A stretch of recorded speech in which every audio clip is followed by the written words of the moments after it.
Morwenna Banks Show. I'm Morwenna Banks, and this is my show.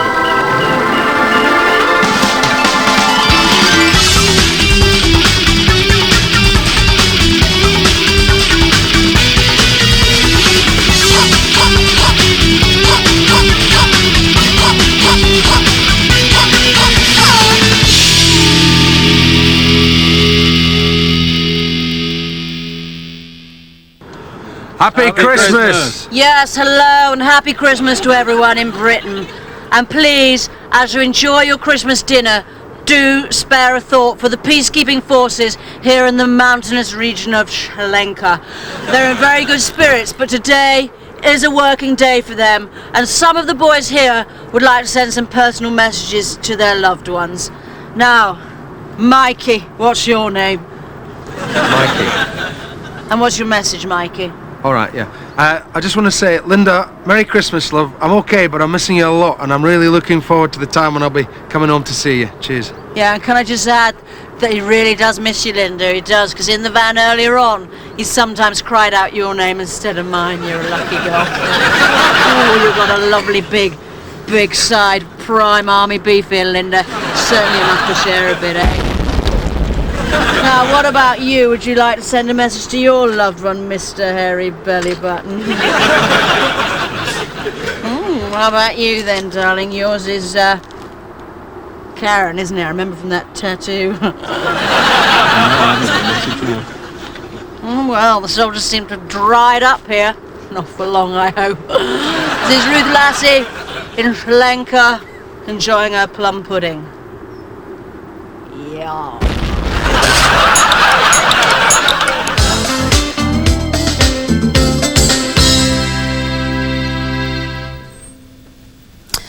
Hello.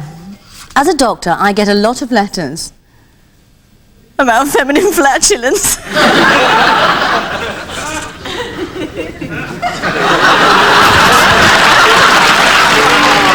Yes, I think this is the gentleman, Anita. I think you could be right, Vita. Because you see, you can tap your pipes out here. Yep, you can pop your foot up here. And you can stick your backside here. Ah, yes, and that's a good job until we get a couple of other fireplaces over here and here. Double-fronted fireplace here. A couple of little ones there and there. Everything all right, dear? Good Lord. What's that? Oh, it's a husband. Is it? Get your drift. Think we can have him converted into a fireplace? Why not? Yes, it'd be much more fun to stick your ass up against. Sherry? Rather.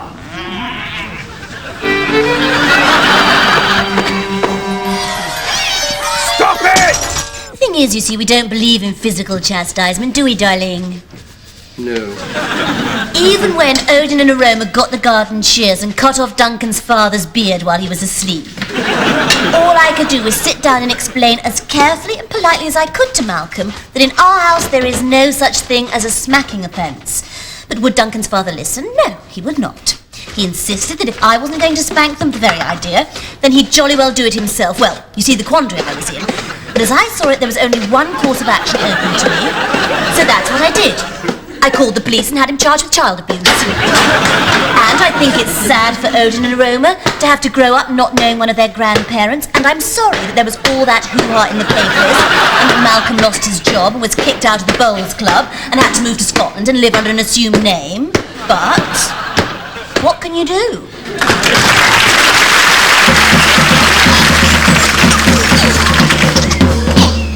Yes, I do know what is the environment. It is everything what is alive on the earth. And first of all, everything was made by the baby Jeevus, so that human beings could do the living. And in the olden days, there was no cars or no trains, and instead people did ride on horses and giraffes and on monkeys' backs. But now the cars and planes do make loads of smoke what goes into the air and makes seagulls get all covered in oil and tar. Anyway, there's a thing in the environment called the no-zone, and it's like a big ghost what floats in the air and squirts poison up people's noses. And yeah, I think that is why it's called the no-zone. It has got a puncture in it, and it sucks up all the nourishment into the puncture so that everyone gets a cough and a wheeze.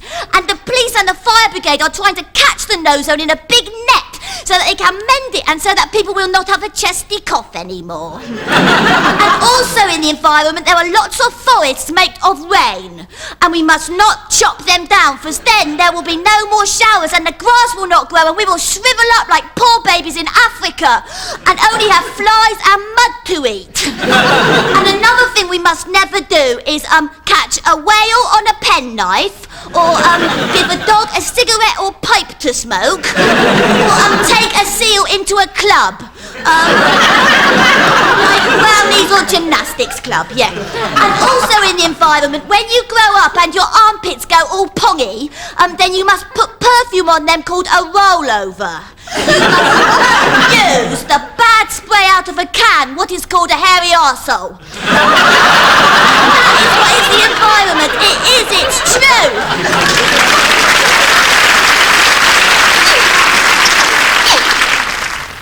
Oh, look at that. What? Over there. A malignant alien presence. Affirmative. Malignant alien presence detected. Full magnification, please. Magnification engaged.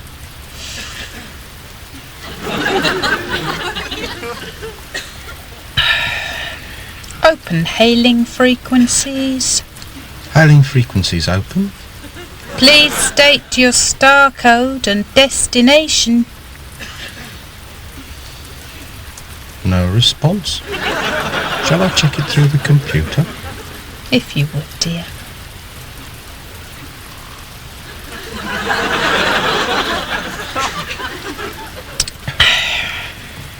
Computer check negative. Enemy warheads engaged. Recommend immediate evasive action. Not yet, dear. It's bluffing. Shields up. Recommend immediate evasive action. Don't show it fear. These creatures thrive on fear. Without it, they simply cease to be.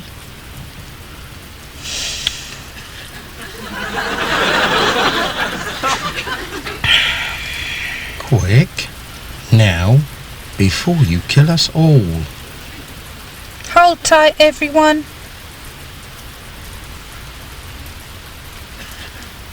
Phew. That was close.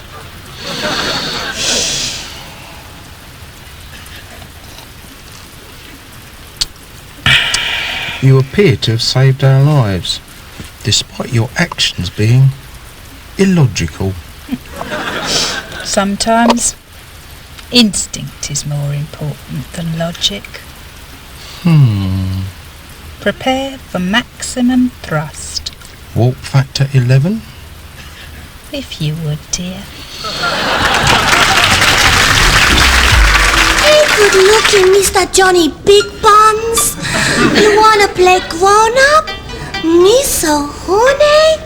You give me plenty peseta, I show you my little love crater. 619 Twatford service are advised that they will... Because of these changes, the Twatford train will now depart from platform. Passengers for Twatford are advised to... straight away.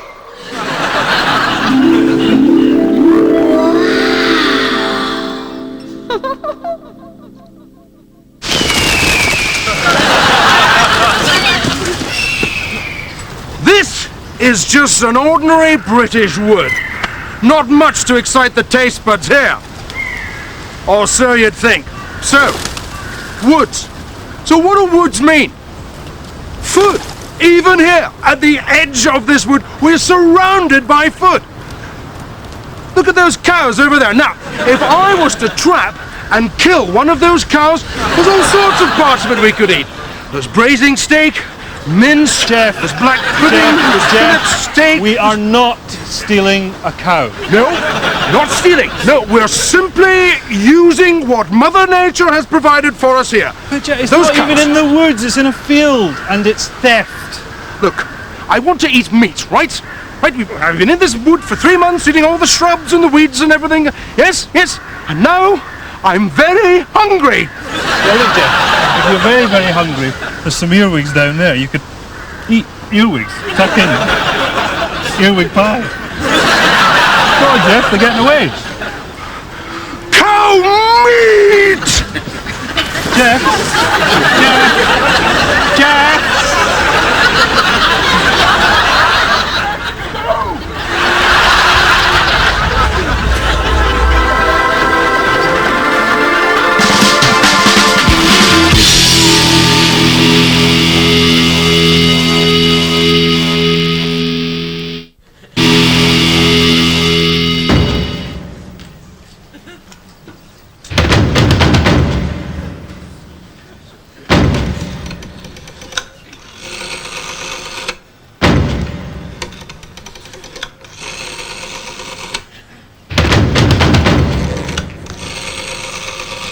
Hello?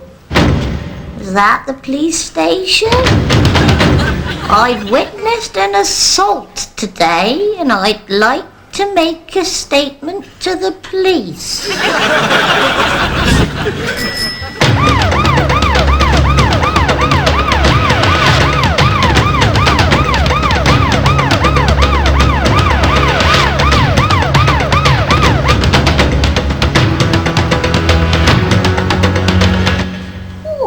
Hello, Constable. You were quick. I wasn't expecting you yet.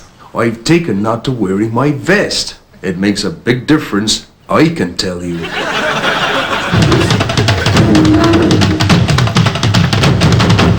Now, I understand you witnessed an assault. That's right.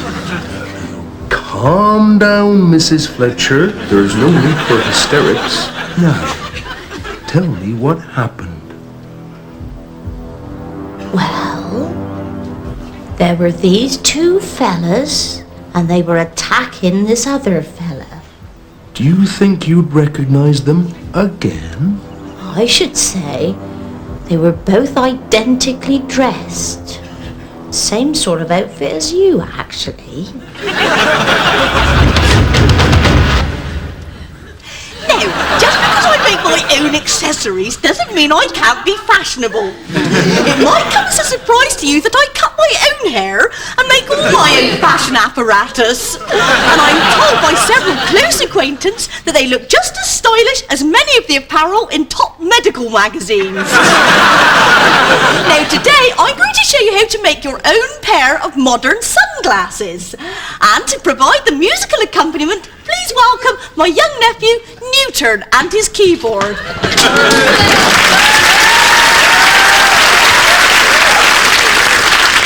Thank you, Newton. I believe we're ready to progress. First thing you'll need for your sunglass requisite is a pair of frames. I suggest you pop out on your lunch hour to your local opticians and purchase a new pair of prescription sunglasses, such as similar to these. Then, all you have to do is simply rid yourself of the unnecessary glass, like thusly. Now you have to find some tinted lenses, and here's the how. Simply contract an illness and go to your doctor. A suitable illness might perhaps be lumbago or fizzy head. He will then give you some pills which will come in bottles like such as these. Simply then empty the bottles of pills which should be found therein inside. And hoopla-la, 2 empty bottles. Now all you have to do is measure the frames against your face like thusly and draw round them. Then remove the frames and attach the bottles with regular household tape like as such perhaps this. Here's some I've done earlier. And good golly, Miss Molly, worthy of a film star such as Jackalus Nicholas or Oompa Thumper. And completely stylish and completely free. Thank you, Newton. You can go back to your nest now.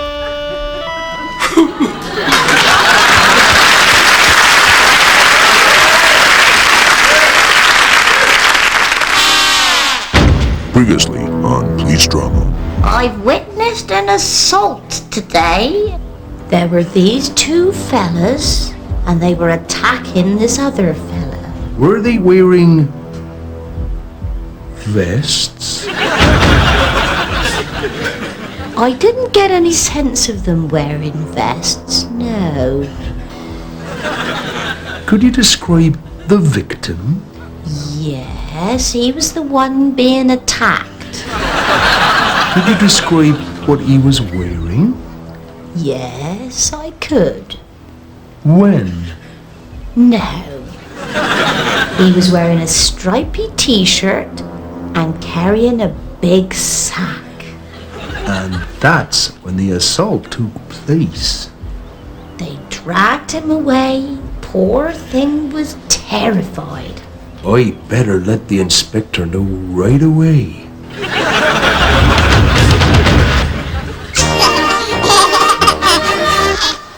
My dad says that in France they eat horse meat. But I'm not going to let anyone eat you rapide, not for £1 million. But if I did, I reckon rapide would be the sweetest, tastiest, most delicious horse I've ever eaten. Oh, I'm quite hungry, actually. Oh, I think I'm going to have a bit now.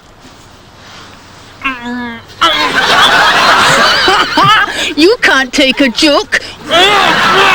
You bloomin'.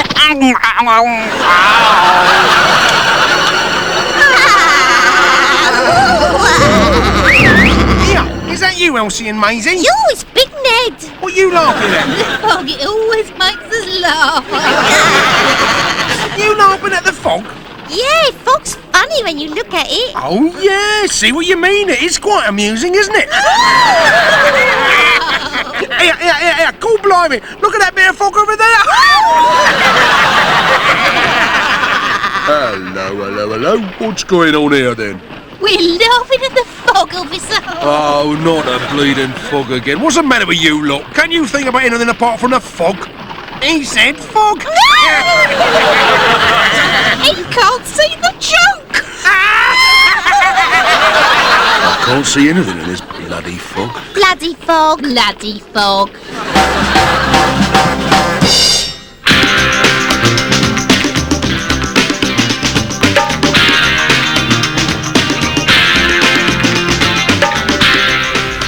Head Girl's Diary, week commencing September 15th.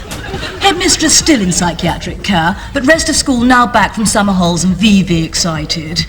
Entire low sixth claim to have completely lost virginity. I'm, however, rather more worried about Suzanne Kingston, who does appear to have about 3 months' worth of water retention.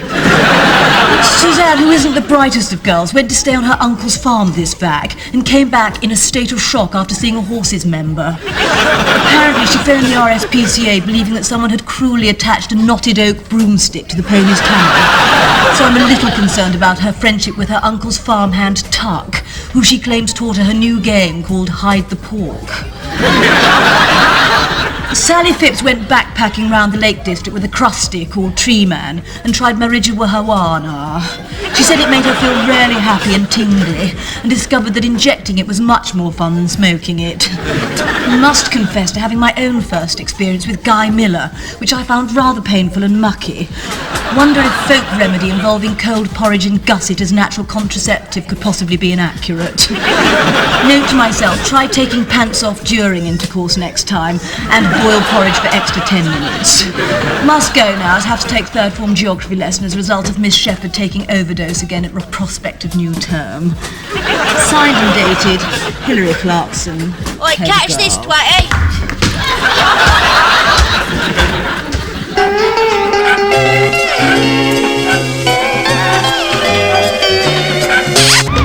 Previously before on Police Drama. Vests?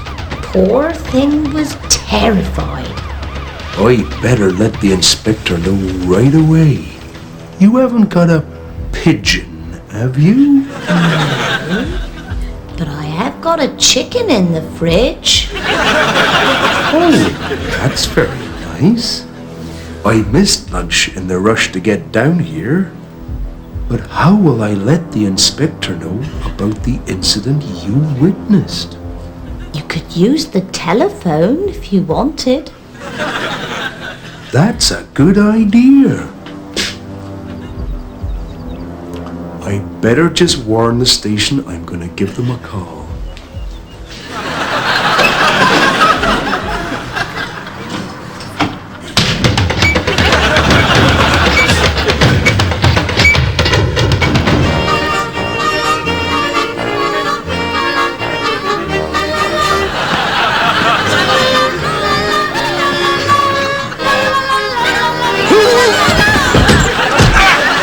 Well, they're all set for that phone call down the station. Oh, by the way, I think they caught those blokes you saw carrying out the assault. I saw them up the station. Oh, well, you won't have to make that phone call now. That's right. I'll just let them know I won't be calling. Those roast potatoes look delicious.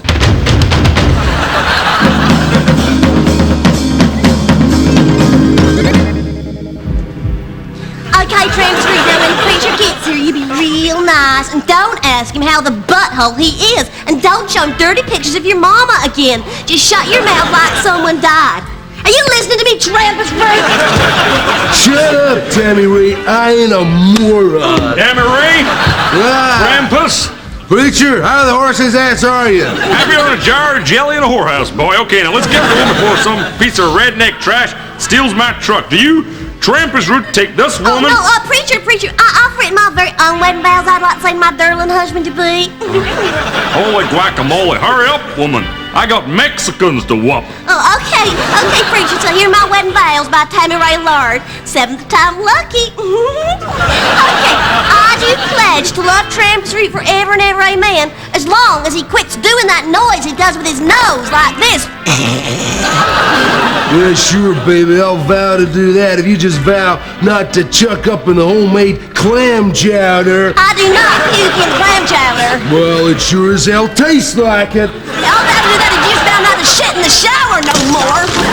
Don't quack up sword oysters when we're kissing. Okay, well, my next vow, mine is a pretty simple baby case. Could Trampus Root not throw his underwear over my head at night like a lasso? I know you think it's funny, Trampus, but it ruins my hair and gives me a poo stripe on my forehead. I'll vow to do that if you agree to shut your fat pestering mouth. Okay, now pronounce your man and wife. You may kiss the bride. I want a divorce. I'm out of here. You can't go, preacher. You gotta baptize the sex cakes first. Jeez, you think it ain't never seen two people in love before?